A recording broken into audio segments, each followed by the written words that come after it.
Waking up to summer days, sun is out while we're in the door.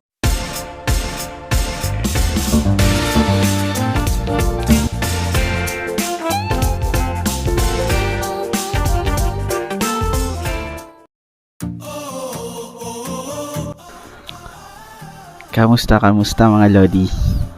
Today is December 30 and holiday. So nagkaroon kami ng unplanned na gala na family ko. And may pupuntahan kami sikat na pasyalan. Dito lang yan sa Tanay Rizal. So mga Lodi, tara, samahan nyo kami.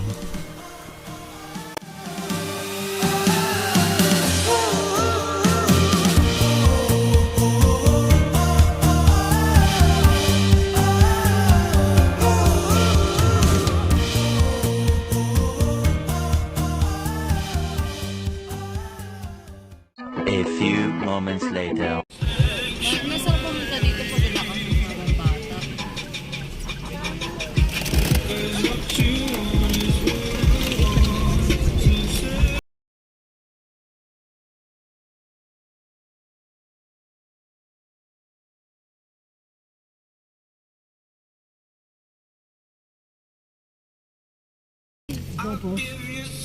A few moments later.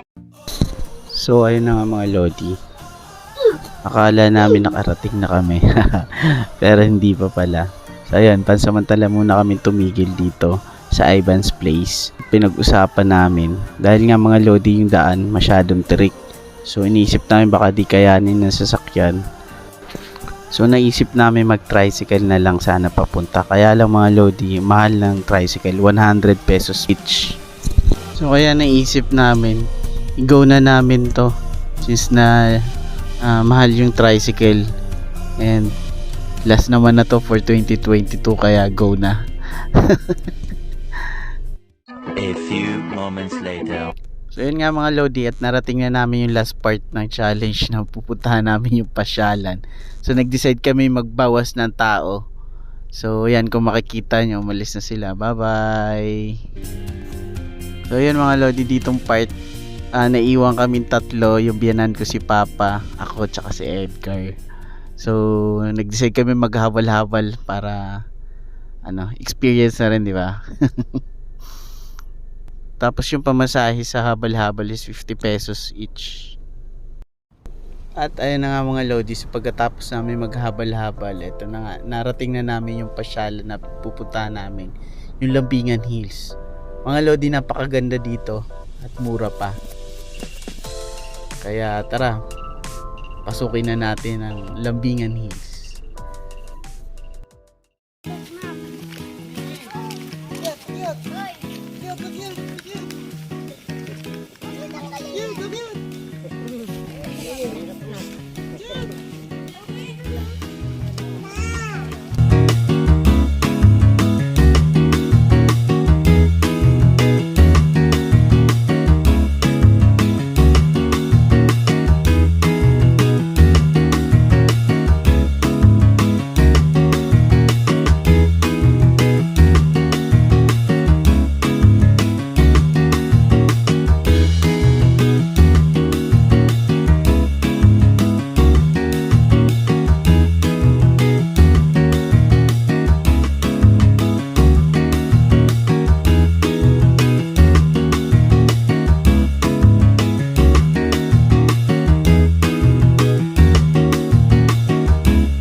So at this point mga Lodi, dito na kami sa loob, nakapasok na kami at makyat kami sa taas para itayo yung tent namin dahil naubusan kami ng mga cottage. Kung makikita nyo, may cottage dyan, kaya lang fully booked na siya.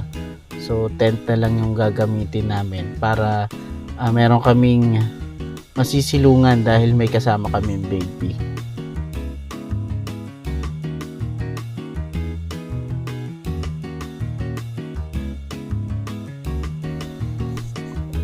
So ayan mga Lodi, kung mapapansin nyo, napakalawak po talaga ng lugar. Tahimik pa, malinis, maganda. So mag-enjoy po talaga kayo pag nandito kayo sa loob.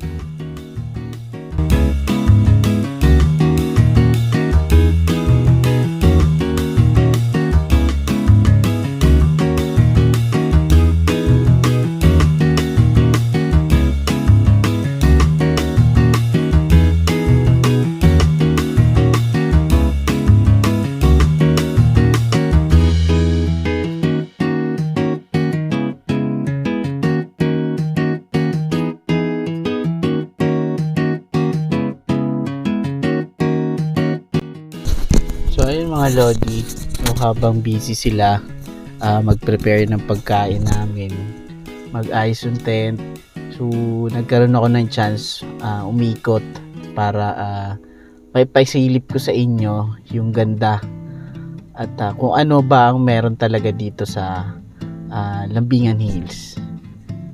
So ayan mga lodi, kung makikita nyo,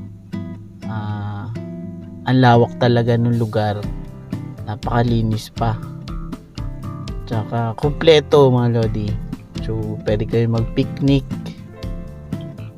magbaon lang kayo ng ano nyo. Kung wala naman kayong baon, pumunta kayo rito at walang baon yung sakali. Meron po rito mabibili dahil may mga tindahan po. So meron naman sila lahat. Tapos ayan po, may swimming pool.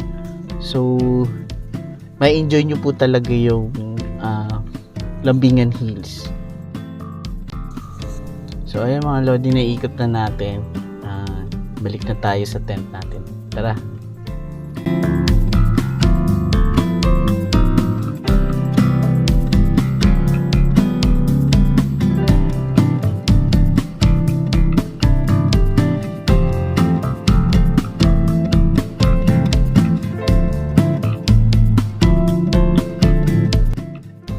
So ayun nga mga lodi, at nakabalik na ako sa tent namin. So syempre mga lodi, sa ganitong klima, masarap po talaga magkape dahil nga malamig.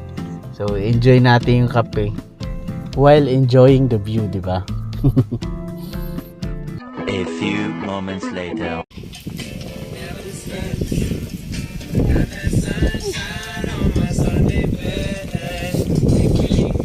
Hey!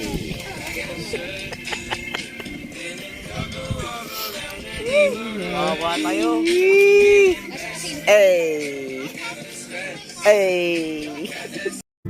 So ayun mga lodi, busy sila mag-prepare ng pagkain namin. So yun, may tuyo mga lodi, napakasarap po niyan.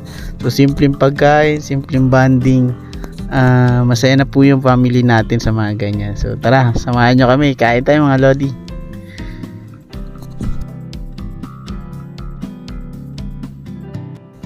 So ayun mga lodi, pagkatapos na kumain, sinamahan ko yung anak ko para makapag-swimming siya.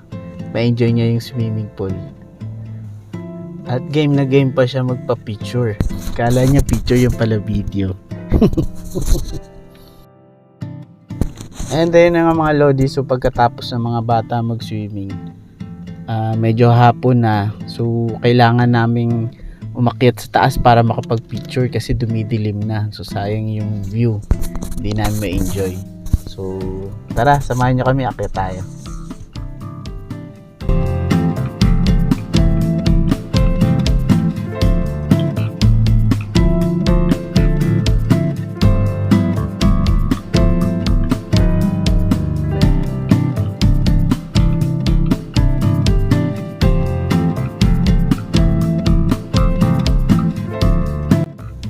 So yun mga lodi, nasa tuktok na kami.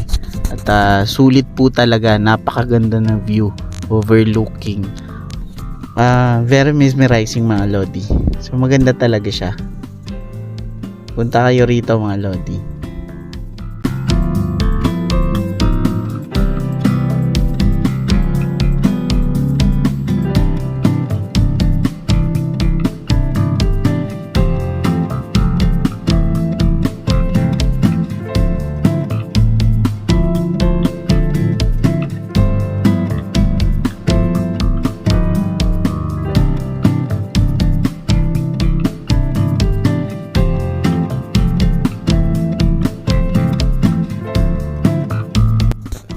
So ayun na nga mga lodi, so inabot na kami ng gabi. So kailangan muna namin kumain bago umuwi. So tara mga lodi, at samahan nyo kami.